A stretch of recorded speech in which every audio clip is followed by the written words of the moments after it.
ખોટું લાગ્યું હો. અને શું કરો હે એકલા એકલા? તું મારી જોડે વાત ના કરીશ. તું નાની નાની વાતે ખોટું લાગી જાય ને પછી તું મારી જોડે ઝઘડા કરે છે.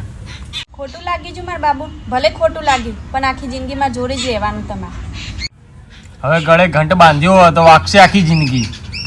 કશું કરે ઘર નહીં બાંધ્યો ને આપણે ચેણા ચોળી લેવા નહીં જવાનું? એ તો તને ગમે એવી લઈ આવજે જઈને. પણ તમે મારા હંગાથી અડો ને, આપણે સુરત જઈએ ને ફરતા આવશું ને ચેણા ચોળી લેતા આવશું.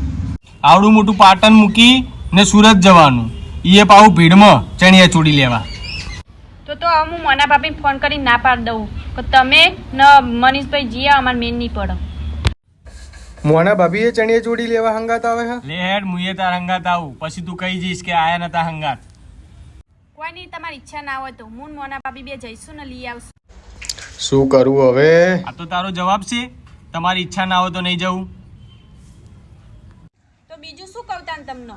તારો ઘરવાળો હું તારે હકથી કહેવું પડે કે તમારે આવવું પડશે ચણિયા ચોળી લેવા માટે માર હંગાત. તમારે અમાર જોડી ચણિયા ચોળી લેવા આવવું જ પડશે, ભલે 2 વાગે ને હું મોના ભાભીને ફોન કરીને કહી દઉં કે અમે આવીએ છીએ.